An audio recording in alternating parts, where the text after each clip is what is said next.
Welcome to the Tech Egg. Don't get scrambled. Enjoy the video. Start by assembling ingredients so the process flows smoothly.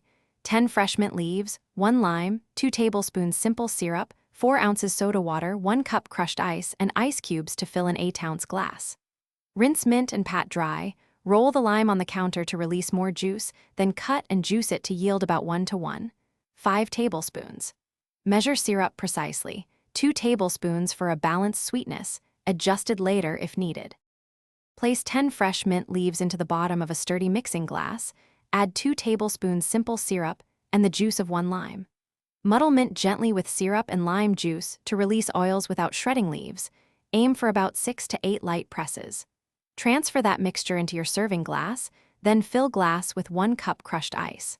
Pour 4 ounces soda water and stir gently to integrate flavors while keeping carbonation. Then top with extra ice if needed. After stirring the soda into the muddled mint, finish with a crisp presentation. Garnish with 2 lime wedges and 2 mint sprigs placed upright. Taste the drink and adjust sweetness, adding more syrup in 1 teaspoon increments until you reach your preferred balance. A total of 2 to 3 tablespoons is common. Serve in an 8-ounce glass immediately over ice so the mint remains bright and the soda retains fizz, and provide a straw to lift mint while sipping for aroma. Thanks for watching. Consider subscribing if I helped unscramble your problems.